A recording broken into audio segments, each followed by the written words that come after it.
လူငယ်ရေးစားရလို့ဆိုပြီးတကိုယ်လုံးကိုပြင်ဆင်ထားတဲ့ရောက်ခမဒီနေ့ပြင်ဆင်ထားတာကတကယ်ကိုလှပတဲ့မင်းသမီးလေးတစ်ပါးအတိုင်းပဲလားကွယ်ကျေးဇူးပါအန်တီကြီးရဲ့ဒါနဲ့ကျမကြည့်နေတာဒီမင်္ဂလာပွဲမှာရှိတဲ့လူကြီးတွေအကုန်လုံးအန်တီကိုပဲငေးနေကြသလိုပဲနော်ဟုတ်တယ်အန်တီကြီးမကြီးပြောတာမှန်နဲ့ဟဲ့တိတ်ကြစမ်းညီတို့နှစ်ယောက်လုံးကငါကအဖွားကြီးဖြစ်နေလို့လူကြီးတွေကငါ့ကိုကြည့်ရမှာလားငါ့ကိုကြည့်နေကြတာကဟောဒီကလူငယ်လေးတွေပဲ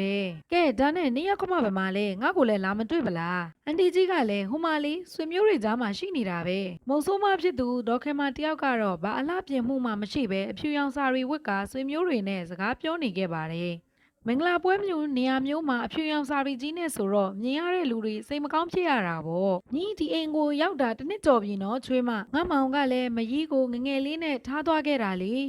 အော်အန်တီကလည်းဒီလိုပွဲလန့်တပင်မျိုးမှာမှဒါတွေကိုလာပြောနေရတယ်လို့ဟဲ့ငါကငါမောင်လေးရဲ့အမမို့လို့ပြောနေတာမကြီးကမုံဆိုးမဆိုပေမဲ့နင်တို့ကလည်းနည်းနည်းပပပြင်းပြင်းစင်စင်လေးတော့ထားတဲ့နာပေါ့ဒီအဖြူရောင်ဝတ်စားရေးစားအယောင်ဖြော့ဖြော့လေးတွေတော့ဝတ်လို့ရတယ်မဟုတ်ဘူးလားအန်တီရဲ့အန်တီပြောတာကျမတို့နားလည်ပါတယ်ကျမတို့လည်းအမေကိုခဏခဏပြောဘူးတယ်ဒါပေမဲ့သူကလက်မခံဘူးလေအဲ့လိုနဲ့မေတက်ကဒေါက်ခင်မစီသွားပြီးကိုမင်းနဲ့ပိုးရီတို့ရှိရာကိုခေါ်လာခဲ့ပါတယ်ချွေးမရဲ့ရွှေမျိုးတွေကြားကနေနင်ငါ့ကိုဘာဖြစ်လို့ရုတ်တရက်ကြီးခေါ်လာရတာလဲသူတို့ကိုအားနာစရာကြီးအမေကလည်းသူတို့အားနာတာထက်မေမေခုလိုဝတ်စားထားတာကိုကျွန်တော်တို့ကပိုပြီးစိတ်မကောင်းဖြစ်ရတယ်လေဘာကိုဆိုလို့ကျင်တာလဲတာကဘာပြောကျင်တာတော့ခုနကအန်တီကြီးကအမေကိုနည်းနည်းပပပြင်းပြင်းစင်စင်နဲ့နေစေချင်တာတဲ့အမေကလည်းအမေနဲ့တက်တူရွယ်တူမုံဆိုးမတွေတောင်မိတ်ကလေးလူပြီးကိုယုံကြည်မှုတွေရှိနေကြတာလေချွေးမရဲ့ငါအရင်ကတည်းကနင့်ကိုပြောဘူးတယ်လေငါ့ကိုဓာရီလာပြီးမတိုက်တွန်းပါနဲ့လို့မုံဆိုးမဆိုတာအဖြူရောင်ပဲဝတ်ရမှာမဟုတ်ဘူးလာ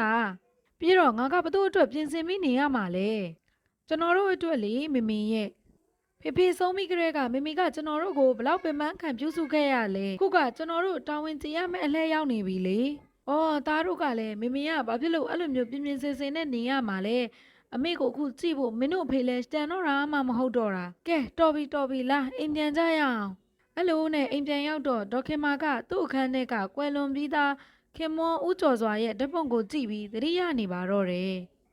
ဒါနဲ့ရှင်သိလားချွေးမကပြောတယ်ကျမကိုအလှပြင်ပါတဲ့ကျမအခုတော့အဖွားကြီးဖြစ်နေပြီလေဒါပေမဲ့အရင်တုန်းကကျမပွဲတိုးအောင်ပြင်လိုက်ရင်ရှင့်မှာကျွေစင်းခဲ့ရတယ်မဟုတ်ဘူးလားတို့နဲ့ဒေါက်ခင်မာတယောက်အတိတ်ကိုပြန်ပြီးသတိရနေခဲ့တာပေါ့အိုးခင်မာရဲ့ဘယ်သွားနေတာလ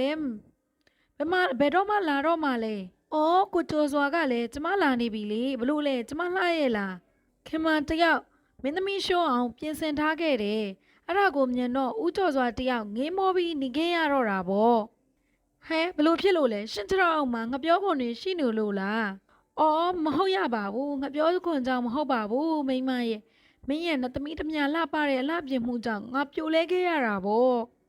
ဖေကတော့မိမိကိုအမြဲပဲချီးမွမ်းနေတော့တာပဲအော်ဘလို့လုပ်ရမလဲသားရဲ့မိမိကတိတ်လှတာကိုကဲဖျားသွားကြစို့ဒီလိုနဲ့ဒေါက်ခင်မတယောက်အတိတ်ကပျော်ရွှင်စရာတွေကိုသတိရပြီးမျက်ရည်ဝဲလာခဲ့ပါတယ်။တို့နဲ့ချွေးမနဲ့သမီးပိုးကြီးတို့ကသူ့အမေကိုပြောင်းလဲဖို့အတွက်ဈေးဝယ်ခတ်ကြတာပေါ့။မမေကြီးဒါလေးကိုစမ်းဝတ်ကြည့်ပါလား။အော်ကလေးတို့ရဲ့ညီတို့နဲ့တော့ခက်လာပါပြီပဲ။ငါ့ကိုအရင်တုန်းကအချိန်ကြီးအကြောင်းတွေကိုသတိရပြီးဝမ်းနေစေချင်လို့လား။မိသက်တို့ကလက်မလျှော့ပဲနောက်နေ့မှဒေါက်ခင်မကိုအလှပြင်ဆိုင်ခေါ်သွားပြီးစပင်ဆိုးကလက်သေးချီသေးညှက်ပေးခဲ့ပါတယ်။ဒေါက်ခင်မတယောက်သူ့ကိုသူမှန်နေကြည့်ပြီးအလွန်ပဲကြည်နဲ့နေခဲ့တော့တာပေါ့ကဲဒါနဲ့မမေကြီးကျမတို့ဝယ်ပေးတဲ့ဒီဝတ်စုံကိုတခါတည်းလဲလိုက်ပလားဒေါက်ခင်မတယောက်အလှပြင်ပြီးပြန်ထွက်လာတဲ့အချိန်မှာတော့မိသားစုဝင်အားလုံးကမင်းသက်သွားခဲ့ရတာပေါ့နောက်ပိုင်းမှာတော့ဒေါက်ခင်မတယောက်ကနေ့တိုင်းပဲလှပပြင်ဆင်ပြီးဇက်တိုက်ကိုပြင်နေကိုထွက်နေခဲ့တော့တာပေါ့ချွေးမလေးရေငါအလှပြင်ထားတာဘလို့နေလဲလှရဲ့လားအရင်လာတာပဲမေကြီးဒါပေမဲ့ဘယ်သွားမလို့လဲငါဒီနေ့ငါတငယ်ချင်းအတက်နဲ့မနက်စာသွားစားမလို့လေကဲသွားပြီနော်အိမ်ကြီးချင်းတွေကတော့အဖွားကြီးကအလှပြင်လုံးနေလို့ကဲ့ရဲ့နေကြတယ်ဒါပေမဲ့ဒေါက်ခင်မာကတော့ဘသူ့ကိုမှဂယုမဆိုင်ခဲ့ပါဘူးဟိုမှာကြီးစာချမ်းအဲ့ဒီအဖွားကြီးက20ကျော်လူငယ်ရေးစားရှိနေလို့အ